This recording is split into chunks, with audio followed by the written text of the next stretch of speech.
Hello, Gary Champion, psychic medium with hopefully some insight. I've been hearing for, I don't know, a couple of weeks now. I just didn't want to spring it on you. I wasn't sure whether. I hear a lot of things and I'm often not sure whether to tell you about them. So often I just ask my wife. She says it's okay, then I do it. There's a source of insurance that's coming that's foreign born, some kind of foreign insurance policy that will be available to anybody that wants it. It's not American, it's some kind of foreign thing. Could be Chinese, but it's some kind of. The pandemic has required it that people who are losing their jobs no longer have the insurance they had, um, which was in some cases $800 a month. I can't imagine anybody paying that for insurance. I never could pay that. I just didn't have insurance. And luckily, I was healthy. Now that I'm an old guy, I have that um, old guy insurance, retired stuff.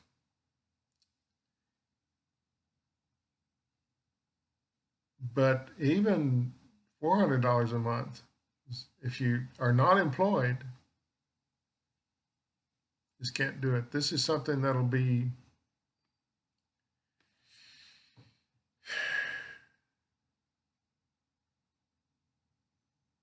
that doesn't make any sense. They're saying it's going to be required by Congress. That I guess it already is. We have to have some kind of insurance, don't we?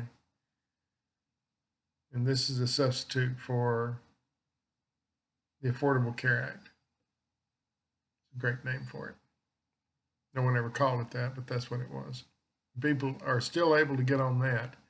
They're saying that's not what this is. It's some kind of new low cost insurance.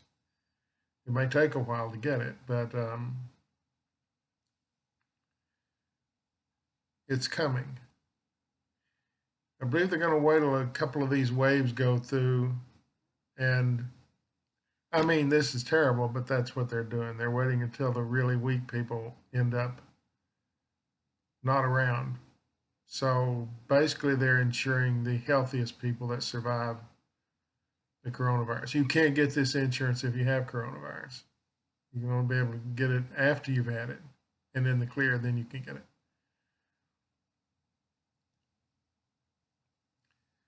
It's kind of predatory sounding, isn't it?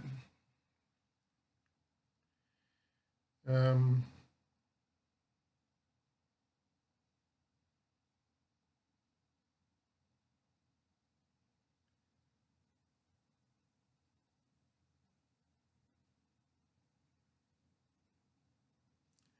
a lot of people are just going to retire early if they're even in their 50s. If they can somehow retire and live on less, then they will, because they don't really have any choice. They're being pushed out, furloughed or laid off or whatever, or just fired. So a lot of people are going to see if they can stretch that dollar, from 55 to 67, retirement money, and then be on Social Security. It's a shame, but that's what's going on. High-paying dollar jobs they're going like they did in the stock market crash of '07. This stock market crash is much worse, and it's going to drag on for quite some while. It's not going away. People are standing on the sidelines like at a football game. They just can't wait to get into it. They want to get into the stock market, and it's a little early yet. If you buy a stock now, be prepared to hang on to it for a long time, decade, maybe more, before it comes back. So cars are going to be cheaper. Automobile insurance will have to go down. Ooh, up.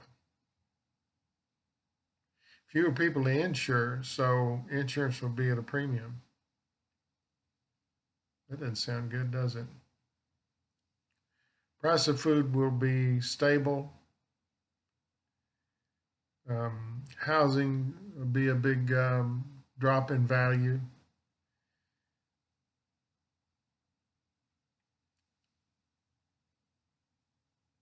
People are trying to hold on to what they've got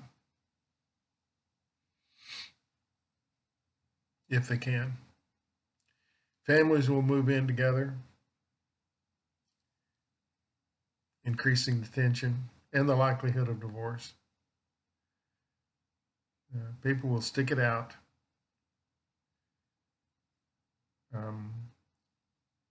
Children that will be born to people who are pregnant and have had this disease will have the antibodies for it, making them less susceptible. So the next generation probably comes out really well because the stock market will be going up by then. Car sales will be up. Property will be worth something. Low cost insurance will be here. They can afford a home. Now they can't. I think we do hit a depression. I think we're past a recession. I think we do hit a depression, but I don't think it's. They're saying it's a shallow dip. So it's a short-term depression. I believe we're in the sort of in it now, but I think it's short-lived. I don't think it.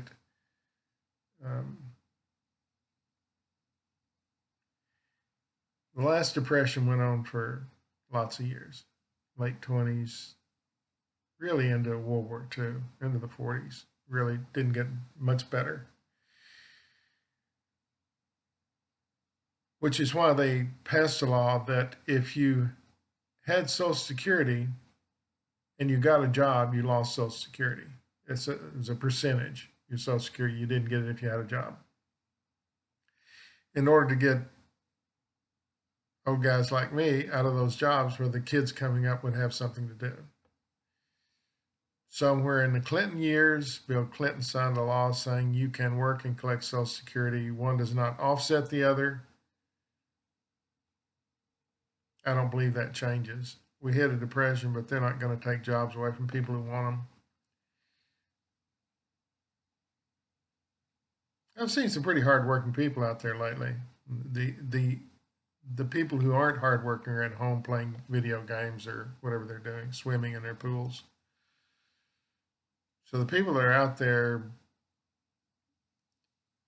a lot of hard workers. I mean, they're quick, they're fast, they're attentive, you want to tip them. You want to, even though they're doing something they're getting paid to do anyway, you want to help them out if you can. The job we have right now is to maintain some sort of sanity and consistency in the world. And some worlds are going to blow up. And I'm still seeing more earthquakes to come. Someone sent me an email saying, that I had said something about earthquakes, I don't know, a year ago or something, and now they're all over the world. So some cracking of the Earth's crust, remnants of a lot of volcanic activity, and that's going to increase under the ocean, which will warm up the water, which will change the climate.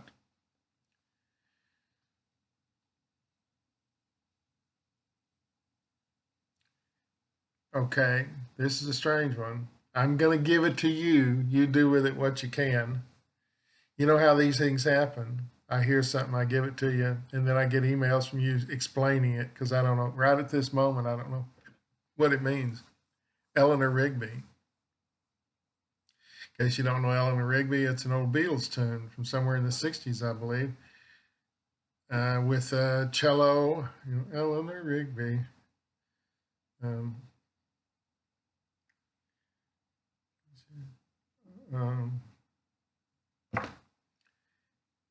I'm sorry. I can't even get the words. I'm in a meditative state here, so I can hear them playing it, but I can't get the words. But it's the Beatles, Eleanor Rigby. Has something to do with the future. Figure it out. When you do, let me know. Lives in a dream.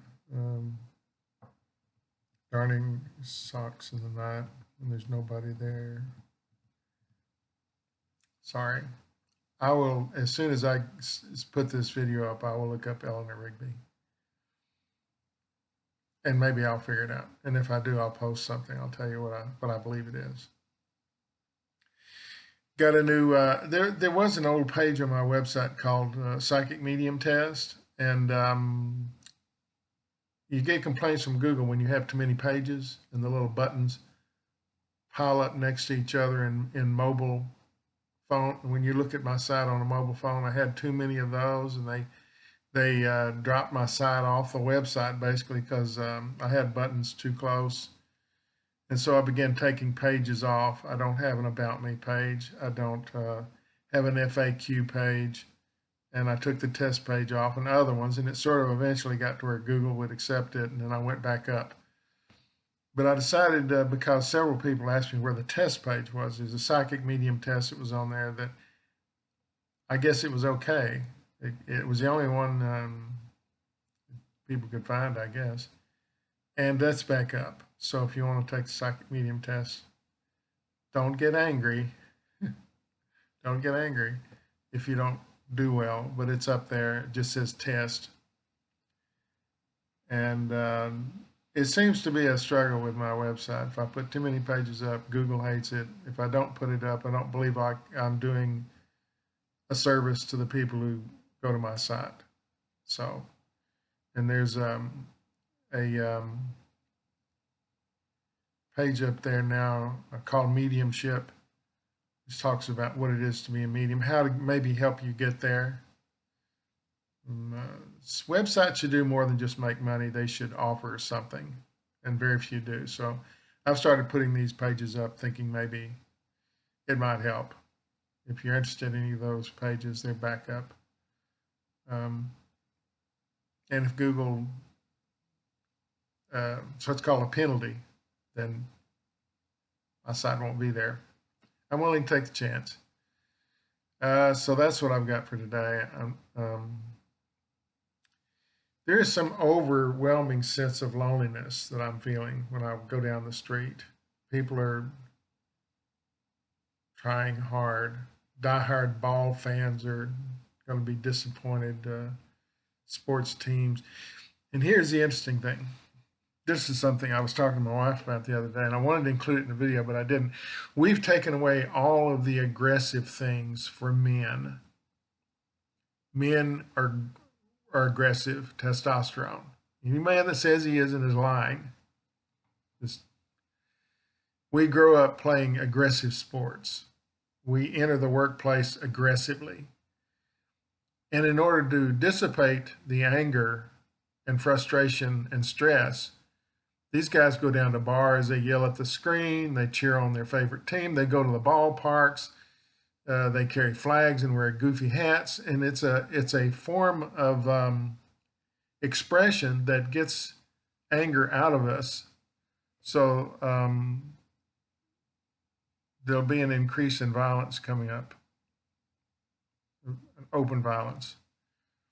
And I'm afraid, as in all these things, women will be the worst hit. So if you see your man getting violent, there are things you can do about that. But through history, I believe that we've had these hobbies, or a diehard's Met fan out there with their glove waiting for a foul ball. They go every season. It's how they vent their aggression where they don't take it out on each other. We've always had that. And now we don't. So when people cannot vent, they usually start hitting on each other. So be careful out there. If you see any warning signs, have a talk with your spouse about